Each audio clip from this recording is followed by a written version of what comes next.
very harsh reality about insurance companies is they only serve their shareholders. They are in a business to make money. They report to a board of directors, and the board of directors reports to the shareholders. They certainly have no obligation to those making claims against them. Under the guise of protecting their insureds and serving their insureds who pay premiums to them throughout the years, they make lowball offers and do not make real attempts to settle personal injury cases. While doing this, they are not even really serving the interest of their insureds, who they are obligated to protect. The whole purpose of buying insurance in the first place is to protect yourself when a claim is made. When the insurance companies do not negotiate in good faith and they negotiate in bad faith, they are not protecting their insured. They are not protecting their insured's assets that they work so hard for their whole life. They are not protecting their insured's house, and they are subjecting their insureds to an excess verdict that could risk costing them everything. My name is Phil Rizzuto of the Rizzuto Injury Firm.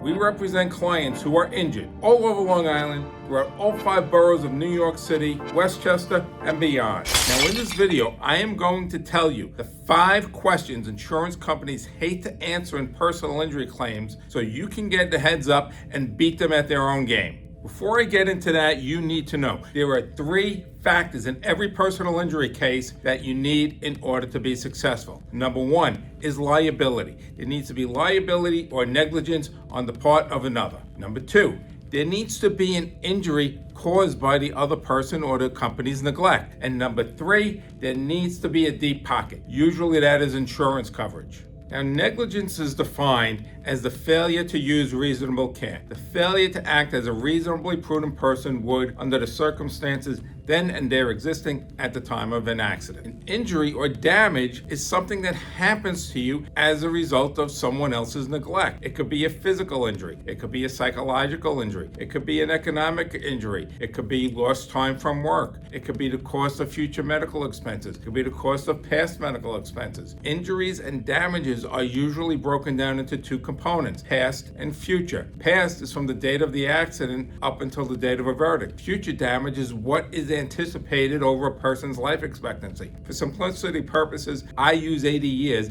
as a person's life expectancy. So if you are injured from someone else's negligence, you are entitled to compensation, economic damages such as out-of-pocket medical expenses, lost time from work, and that is divided into what is in the past and what is anticipated over your life expectancy. But if you are injured from someone else's neglect, that's why they take out insurance. That's why the insurance companies charge such high premiums for insurance coverage, but they don't want to pay out on them. And if you're injured, now you're dealing with the big bad insurance company. They will ask for a statement. Do not give it to them.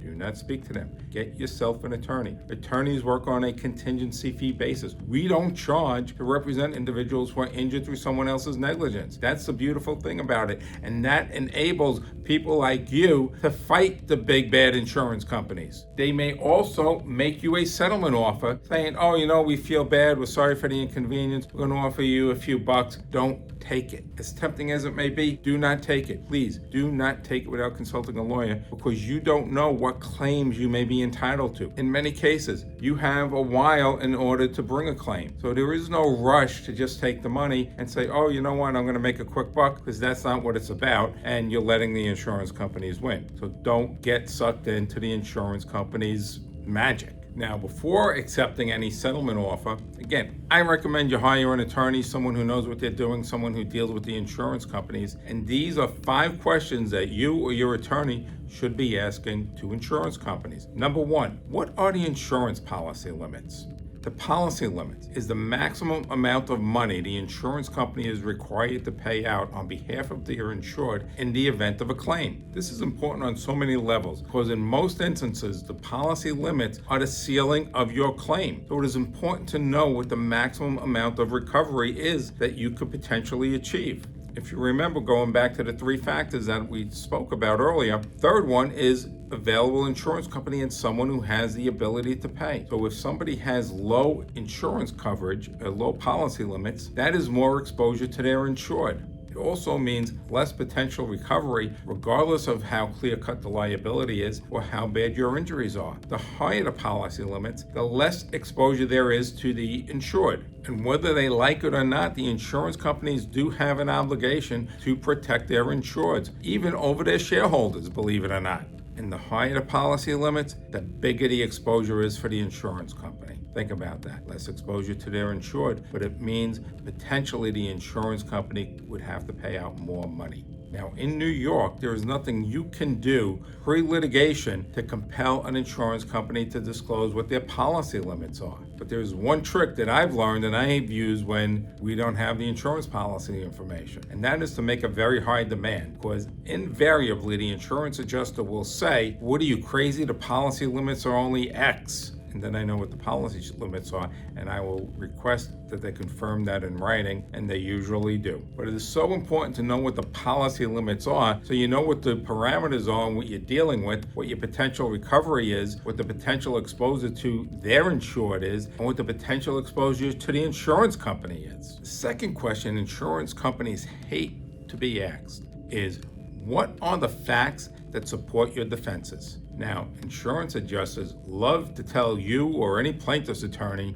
how bad their case is. They love it. I have never, in 30 years of doing this, had an insurance adjuster tell me, "Oh, you have such a good case. Let me settle this quickly." It never happens. They will always tell you how bad your case is. If somebody is killed in a car crash, they will argue there was no pain and suffering. The pain and suffering was limited. These are facts. So a great question to turn the tables on them is to ask them, what are the strengths of your case? What are your defenses based upon? And you will get them talking reluctantly, but they will tell you what they believe their defenses to be. This turns the tables on them and puts them on the spot and into a corner that they really cannot get out of. Now, the third question, and this is potential gold, and I will explain to you why in a few minutes, so please pay attention and stay tuned. But this is a great question, and they hate to answer it, but they have to. They have to if they are negotiating a settlement with you. What do you think the injury is worth? That is a third question they hate to answer. And again, I'm going to lead you down the path and you're going to see why. No answer is a bad answer, except maybe if they say zero. Zero is not a great answer, but you could still work with zero, especially if you're going to pursue a bad faith claim. But what's really important is if you're asking this question, what do you think my injury is worth? It needs to be independent of liability. Let's assume 100% liability. What do you think these injuries are worth? And they may squish and squirm, but they really do have to answer this question. I mean, if they make you a $5,000 offer, the question can be, do you really think my injuries are worth only $5,000? And again, you'll get them talking, but you need to get them to tell you what their injury claim is worth in order to get them backed into a corner. Now, 4 and 5 sort of go hand in hand. Number 4 is, what do you think your insured's percentage of fault is? Now, this means on a scale of 0 to 100, how much do you think your insured is responsible for causing this accident? The fifth question goes hand in hand with number 4. What percentage of liability are they attributing to you? Now, the percentage of what they are attributing to you and what they are attributing to their insured has to equal 100%. Either it's 100-0, 0-100, 50-50, 90-10, 60-40. It has to equal 100%. So now that you know the policy limits, now that you know what they are valuing your injury at and what percentage of fault they are attributing to the insured as well as to you, you have the leverage to negotiate and get a great settlement. Now I'm going to tell you why I said finding out what they value your injury at is gold, because now we're going to tie this all together. So I had this case where my client was driving a car in a parking lot and was struck by the adverse vehicle. Policy limits were $50,000. That is the answer to question number 1.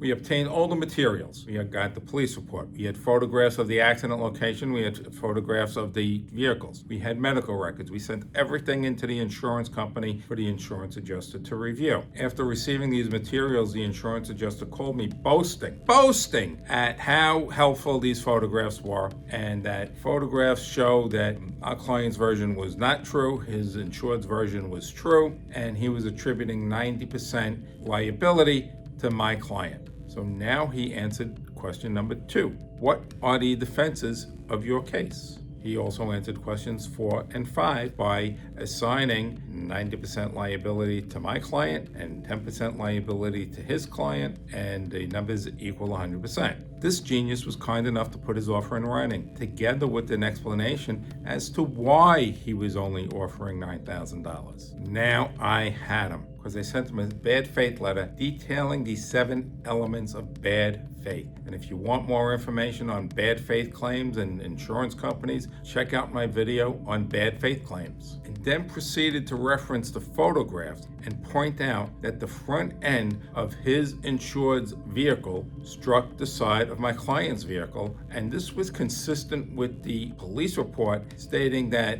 the insured abruptly pulled out of a parking space and struck our client's vehicle. I pointed out clearly that liability was 100% against his insured, and his best case scenario was maybe 90-10 the other way, where his insured was 90% responsible and our insured by some chance would be 10% responsible. But even with that argument, I said, let's presume by some miracle a jury apportions this 50-50.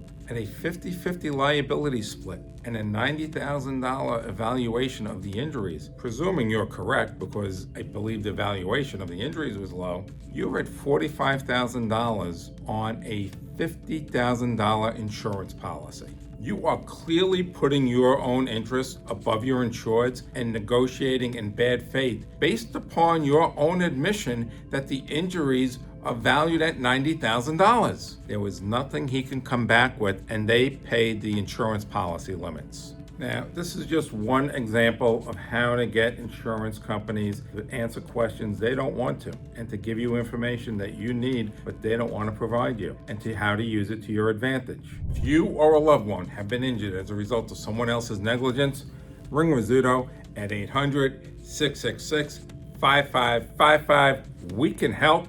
If you found this information useful, hit the like button, subscribe to the channel, and follow for more.